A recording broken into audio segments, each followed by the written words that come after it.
신명기 11장 8절로 17절까지 말씀.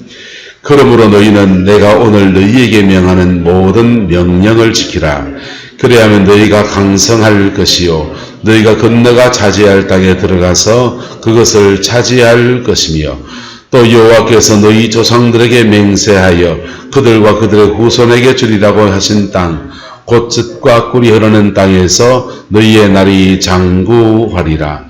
내가 들어가 차지하리 하는 땅은 내가 나온 애굽 땅과 같지 아니하니, 거기서는 너희가 파종한 후에 발로 물대기를 채소밭에 댐과 같이 하였거니와, 너희가 건너가자 차지할 땅은 산과 골짜기가 있어서 하늘에서 내리는 비를 흡수하는 땅이요 내 하나님 여호와께서 돌보아 주시는 땅이라. 연초부터 연말까지 내 하나님 여호와의 눈이 항상 그 위에 있느니라. 내가 오늘 너희에게 명하는 내 명령을 너희가 만일 청종하고 너희 하나님 여호와를 사랑하여 마음을 다하고 뜻을 다하여 섬기면, 여호와께서 너희의 땅에 이른 비 늦은 비를 적당한 때에 내리시니 너희가 곡식과 포도주와 기름을 얻을 것이요 또 가축을 위하여 들에 풀이 나게 하시리니 내가 먹고 배부를 것이라. 너희는 스스로 삼가라. 두렵건대 마음에 미혹하여 돌이켜 다른 신들을 섬기며 그것에게 절함으로 여호와께서 너희에게 진노하사 하늘을 닫아 비를 내리지 아니하여 땅이 소사를 내지 않게 하심으로 너희가 여호와께서 주신 아름다운 땅에서 속히 멸망할까 하노라. 아멘. 이 말씀의 축복과 건면을 이루어가는 저와 여러분 되시기를 예수님의 이름으로 축복합니다. 우리가 믿음 안에서 간정할 때, 간정은 크게 세 가지 간정을 이렇게 나눌 수 있습니다. 첫 번째는 구원 간정입니다. 무슨 간정요? 구원 간정. 불신자의 가정에서 자란 사람들은 이 구원 과정이 아주 스펙타클합니다. 아버지한테 두들겨 맞으면서 교회 나왔습니다. 남편이 머리채를 끌고 다니는데 그때 2년 전년 한 소리 들으면서 교회 나왔습니다. 남편 교회 나올 때 남편 전도하려고 그냥 새벽마다 남편 구두 들고 와가지고 주여 이 구두 주인도 오게 하옵소서 그래 기도했습니다. 이런 간정들이 막 한국교회 안에 부지기수로 많습니다. 그 은혜가 저와 여러분 가정 안에서도 온전하게 이루어지게 되기를, 자녀들 속에서도 온전히 이루어지게 되기를 예수님의 이름으로 축복합니다. 구원 간정은 들으면 참 천국에 대한 소망이 생겨나고요. 구원에 대한 은혜를 입을 때 그렇게 두들겨 맞는데도 기도하러 오면은 하나님이 만져주시고 함께 하시고 천국 소망을 주시는데 얼마나 감격했는지 뭐 그런 것들이 많습니다. 또 그는 질병 속에서 이렇게 아파서 그랬는데 예수 믿으면 낫는다 해가지고 그래 교회 나왔습니다. 한차장 권사님은 꼬방지다 갑니까? 하여튼 꼬방 같은 그 집에서 거기서 걸어서 여기까지 아픈 몸 끌고서 막 거의 기다시피 해가지고 오셔가지고는 새벽에 와서 기도하고 또 기도받고 또 가고 그랬더니 나아가 이렇게 어떡하게 살아가요. 앉아 계신 이게 구원 간정들입니다. 할렐루야. 여러분의 가정과 삶의 자리는 이미 있었고 자녀들 속에 또한 이루어지게 되기를 주의 이름으로 축복합니다. 두 번째 간정은 광야 간정이에요. 무슨 간정이요? 광야 간정. 광야 간정은요, 방언이 터졌습니다. 성경 말씀이 깨달아지고 알아졌으면 이런 간정도 있습니다. 그런데 어떤 간정은요, 목이 말라 뒤질 지경 됐는데 반석에서 물 났습니다. 적나라하게 말로 뒤진다 했으면 했지만 이해하시고 들어있어. 우리 마누라 하지 말라고 그럽니다. 죽을 지경 됐는데 돈줄이 막혀서 죽을 지경 됐는데 사업체가 넘어갈 지경 됐는데 겨우 은혜로 그냥 어떻게 길이 생겨가지고 돈이 열려가지고 사업체 살렸어. 이런 간정. 그래서 한 곱이 넘어왔습니다. 한 곱이 넘으면 답니까? 또 곱이고 또 오거든. 그 다음 고비에서는 그만 넘어져가지고 바닥에 처박혀가지고 후줄구리한 삶을 살아가는데 그때 낮아지고 기도했더니 주님이 또 회복시켜서 이만큼 또 됐고요. 그러다가 또 가다가 또 엎어졌다가 이런 게 부지기수나. 그래서 광야 간정은 하나님의 은혜도 있지만은 거기에 반응한 인간의 불순종도 들어가요. 연약함도 배경에 있어서 남들 앞에 내세울 만한 감정이 못 돼요. 여러분, 365일 만나 먹는 게 좋습니까? 토마토에 고기에 소스에 발라가 스테이크 잘라 먹는 게 낫습니까? 유장로는 스테이크가 맛있겠는겨? 만나가 맛있겠는겨? 스테이크가 맛있습니다. 하다못해 명륜 진사갈비 만 얼마입니까? 그 집 가서 고기 실컷 먹는 게 맛있습니다. 자, 그런데 이 광야 간증은 눈물 나요. 매일매일마다 하나님의 은혜가 내려서 40년 광야를 그런데 신발짝이 밑장이 안 터져가지고 40년 광야를 걸었습니다. 안 믿는 사람 그럽니다. 나는 한 달에 한 번씩 새 신발 갈아 신습니다. 멀쩡한 신발도 갖다 버리고 삽니다. 난 40년 광야를 들었는데 단벌 신사인데 이 양복 하나가 해지지도 않았고 얼마 찌겠지. 40년을 버텼다. 안 믿는 이웃이 그럽니다. 나는 1년에 옷 2벌 해 입는다. 너무 적은가요? 1년에 옷 4벌 해 입는다. 양복으로 가다마이로. 그것도 100만 원짜리로.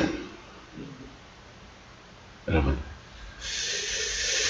광야 생활 안에서 간증은 본인은 하나님의 깊은 은혜입니다. 할렐루야. 그런데 세상 앞에서는 별로 내세울 게 없는 게 너무 많아요. 가슴 아픈 고비고비마다 함께 하신 하나님의 은혜는 본인은 너무 감격스럽지만은 세상 앞에서는 별로 할 말이 없고,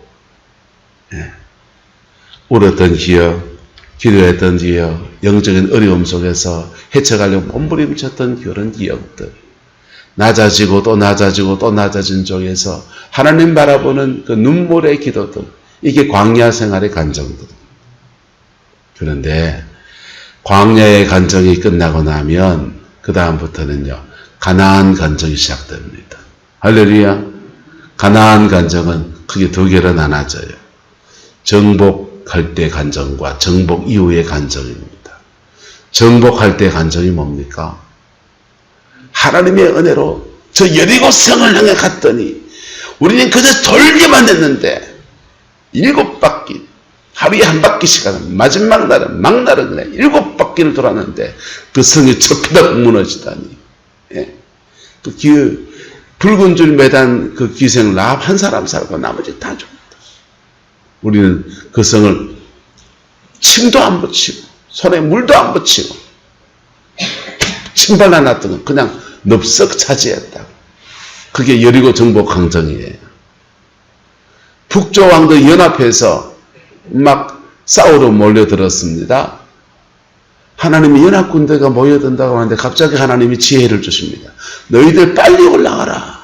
그래서 빨리 밤을 달려서 연합하는 진지에 갔더니 그들이 이제 막 모일락 하는데, 그래가지고는 모일락 하는데 연합하기 전에 막 아직 어느 분대를 자기들끼리 이제 군대 조직을 새로 짜고 있는데 가서 덮쳐가지고는요, 북조 왕들을 그냥 아작을 내버려요. 하나님이 지혜를 주셔가지고, 그래 우리는 순종만 했더니 그냥 가서 북쪽의 성들이 그냥 확 무너지고 남쪽의 성들이 확 무너지고. 그러니까 이 정복간정은요, 하나님의 은혜도 있고 열매도 있고, 뭐도 있고? 은혜도 있고 열매도 있는데 그 열매를 세상 앞에 내놔도 번쩍번쩍 합니까? 안 합니까? 세상 앞에 내놔도 번쩍번쩍 합니다.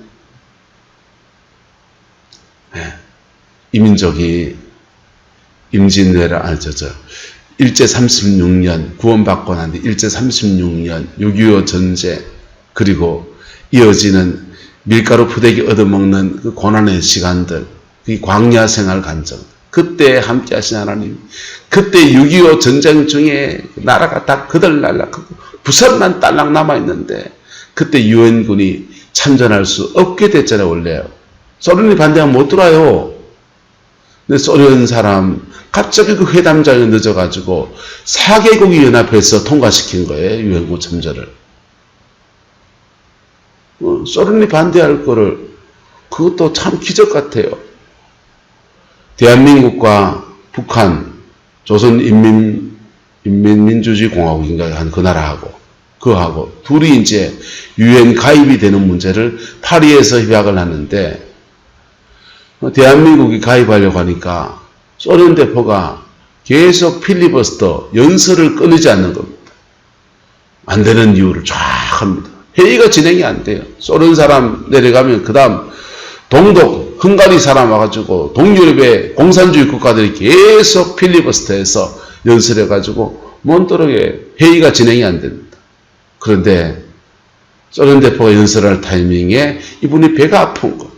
배가 아파서 아이고 화장실 가야 되겠는데 그래서 미끈이 동유럽의 공산주의 국가가 대신 해주겠지 미끈이 하면서 화장실 간 사이에 땅땅 두드리가 통과된 거예요. 그래서 한반도 유일한 유엔 가입 국가. 기적이에요, 기적. 일이 안 풀릴 때 그때 대표들이 가서 파리에서 교회가 없으니까 성당에 가서 참 기도했다. 6.25 전쟁터에도 유엔군 개입하는 문제, 안전보도 이사회 4개, 5개 국가가 합의해야 유엔군 들어오는데 그때도 소련 군대가 소련 사람 못 들어오게 그렇게 반대하고 부산에서 모인 목회자들이 초량교회에서 모여가지고 나라를 위해서 기도하고 각부 장관들이 같이 와서 기도하고 이 나라 살려달라고 기도할 때 하나님이 극적으로 그 소련 대표가 갑자기 불참해가지고 4개국이 합의해갖고 통과돼갖고 유엔군 들어온 거. 기적입니까? 기적 아닙니까? 기적인데 세상 앞에 내놓기 부끄러운 기적. 전쟁 나가지고 남의 나라 원조 받는데 그 원조 받는 것에 그거 도와달라고 딴 나라 도와달라고 세상 앞에 내놓을 만한 간정이 못 되는 부끄러운 우리의 아픔이 있으니까. 그런데요. 그랬던 나라가 정복의 때로 갈 때는요. 1964년도 깃발 꽂기 시작합니다. 경제개발 5개년 계획이 탁 시작되고 경부고속도로 대한민국 고속도로 못 넓기다 했는데 고속도로 쫙 포항종합제철 무슨 제철소는 그냥 철궁소나 하나 가지면 딱 맞고 그냥 대장간이나 하나 가지면 나라가 되는 나라가 무슨 제철소냐 하던 때 포항종합제철 탁 들었어. 십자가 꽂으면 교회마다 사람들 인산이라 모여와가지고 기도하고 간구하고 하나님의 얼굴을 구하고 하나님 앞에서 은혜도 많고 열매도 있고 다른 나라들도 내세워 보니까 봐라야야 했더니 세계 나라들이요. 세계 여러 나라들이 야 대한민국을 본받자 해서 본받아서 나름 성공한 나라가 어딘지 압니까? 니하오마 중국입니다. 중국이 독재를 하면서 경제 발전을 이룬 나라가 어디냐? 왜? 자기들은 뭐 하니까? 공산당 독재하잖아요. 지금 공산당 독재에서 시진핑 독재로 넘어가거든요. 독재를 하면서 권력을 그냥 자기 꽉 금어잡으면서 인민 대중들한테 밥 먹여줘야 되지 않소? 이래가지고는 경제 발전 모델을 삼은 독재하면서 경제 발전한 모델이 뭐냐? 대한민국. 아프리카의 여러 나라들이 새마을운동 뺏겨갑니다. 왜? 그 나라를 왜 우리나라 새마을운동 뺏겨갑니까? 독재 국가들이거든요. 독재하면서 경제 발전한 나라. 그래가 우리나라의 성공을, 우리나라의 간정들을 뺏겨갑니다. 한강의 기적이라. 자, 그렇게 정복의 때의 간정들은 그렇게 아름다운 거예요. 정복 이후의 간정은요. 정복 이후의 간정은 어떻게 돼야 되느냐. 8절의 말씀을 붙들어야 돼요. 따라서 말씀 붙들어야 합니다. 은사가 아무리 많아도 결국은 마지막에 뭘 붙들어야 된다? 말씀 붙들어야 돼. 돈이 아무리 많아도 결국은 뭘 붙들어야 된다? 말씀 붙들어야 돼. 직분이 아무리 높아도 결국은 못 붙들어야 된다? 하나님이 돈을 아무리 많이 주셔도 결국 못 붙들어야 된다? 머리에 든 지식이 아무리 많아도 결국 못 붙들어야 됩니까? 말씀 붙들어야 됩니다. 말씀 붙들면 두 가지 축복이 주어지는데 그리하면 너희가 강성할 것이고 너희가 건너가 차지해야 할 땅에 들어가서 그것을 무엇할 것이다? 차지해야 할 것이다. 정복의 때에 간정이 이루어질 것이다. 말씀 안 붙들면요. 간정이 광야 간정이에요. 옆 사람 축복합시다. 광야 간정.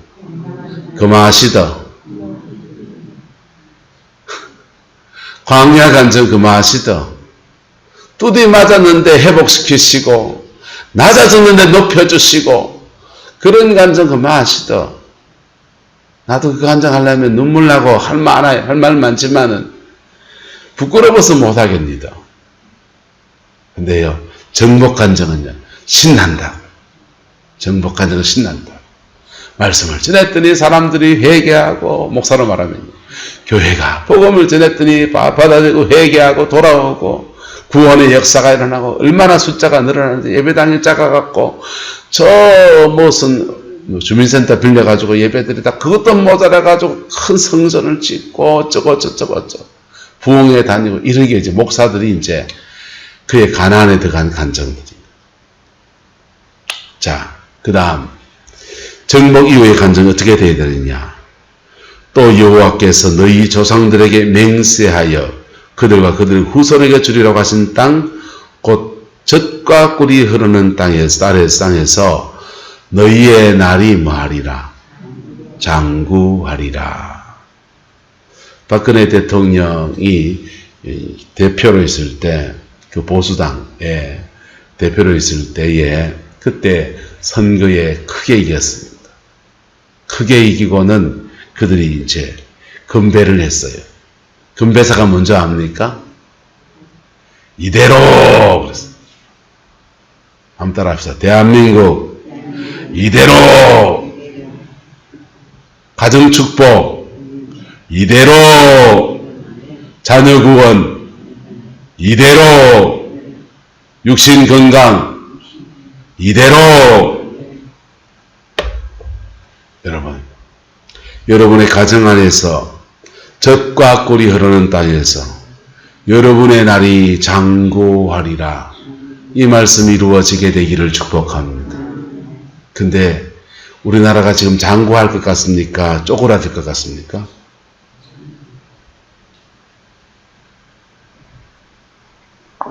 유장은 어떨 것 같습니까? 똑똑하시잖아. 저는 쪼그라들 것 같습니다. 냉정하게 말합니다. 왜요? 나라가 지금 선진국에 들어갔어요. 이제 개발도상국 아니에요. G7 회담에 초청국으로 초청받은 나라입니다.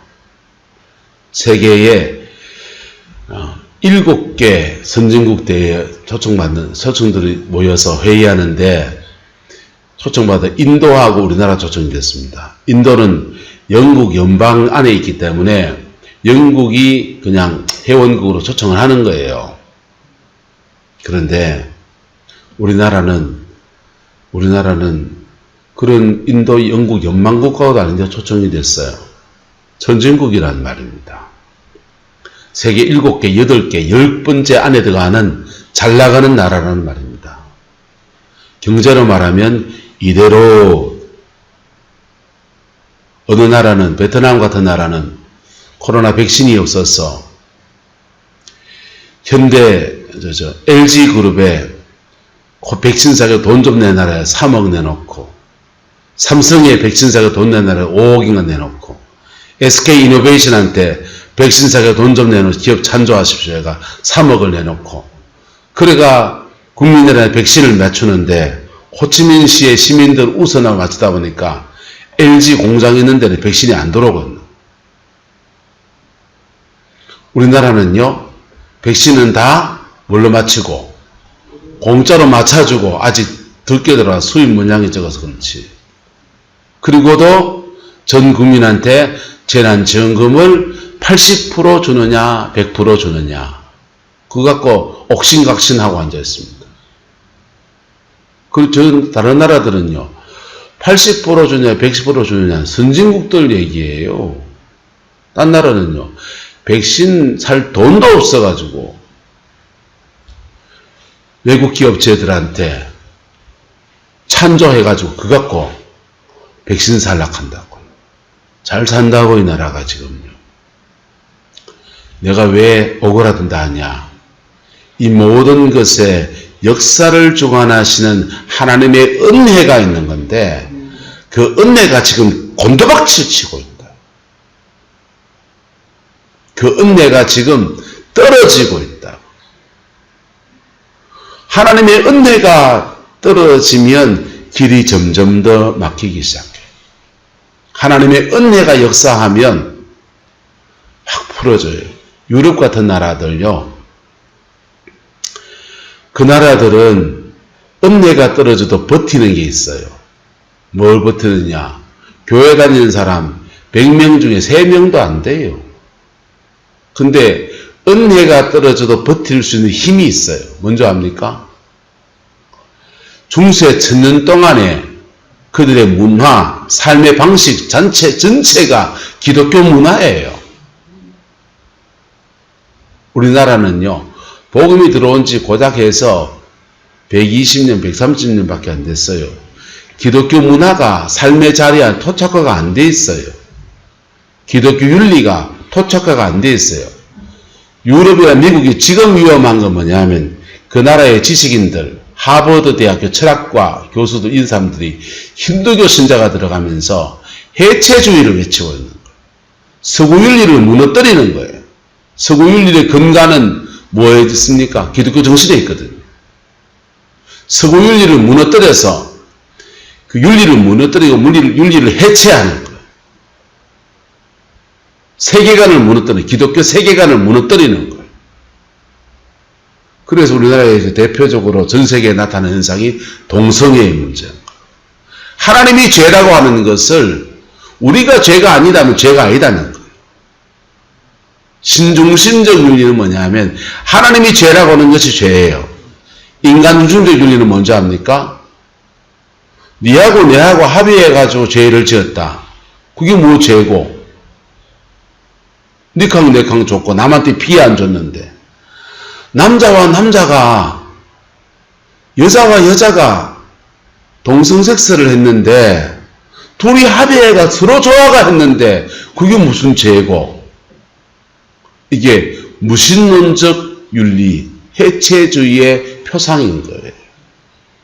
하나님이 죄라고 하면 죄입니까? 죄 아닙니까?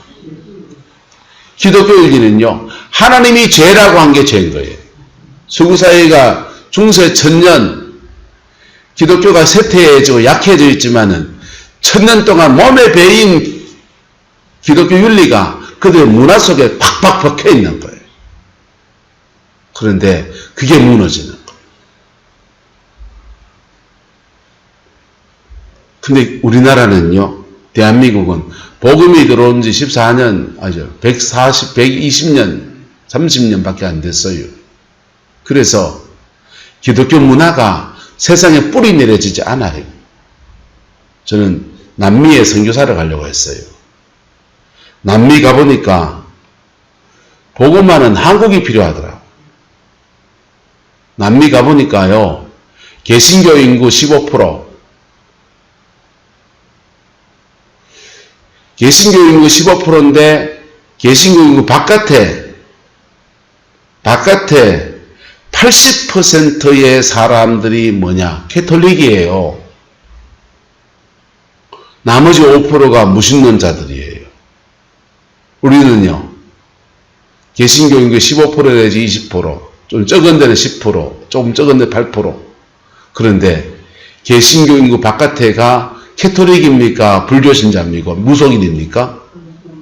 불교 무속이잖아요. 어디가 복음화가 더 필요합니까? 대한민국이요. 여러분, 이 나라는 하나님의 은혜가 떨어지면 급속히 무너져요. 유럽은 복음화 역사가 떨어지고 탈종교화되면서 그래도 버티고 있는 기독교 문화가 있어서 그래도 선진국에 대입해서 떨어지지 않고 있는 거예요. 2차 대전이 일어나면서 나라가 다 망했던 나라들이 다 일어날 수 있는 거예요. 그런데 이 나라는 그렇지 않아요. 교회가 약해지면 나라가 망조가 되는 것. 그 땅에 대한 얘기는 내일 해야 되겠네요. 저와 여러분 안에 이 정복의 감정과 정복 이후에 누림의 역사가 충만하게 되기를 예수 이름으로 축복합니다. 하나님을 경외하십시오. 하나님을 경외하십시오. 다른 데 있지 않습니다. 하나님을 경외하십시오. 내가 죄가 있다고 생각하십니까? 피 묻은 십자가 앞에 깊은 회개로 나가십시오. 그럴 때 우리 하나님께서 다시 정복하게 하시는 은혜를 주시고 정복한 그 땅에서 너희의 날이 장구하리라 그 말씀의 역사를 이루어 주시는 거예요. 기도하겠습니다. 좋으신 아버지 하나님, 주의 나라가 이루어지게 하시고 주님의 그 뜻이 이루어지게 하시고 주님의 그 의가 응하여지게 우리 하나님 역사하여 주옵소서. 여호와께서 함께해 주시기 원합니다. 예수님의 이름으로 축복하며 기도드리옵나이다. 아멘.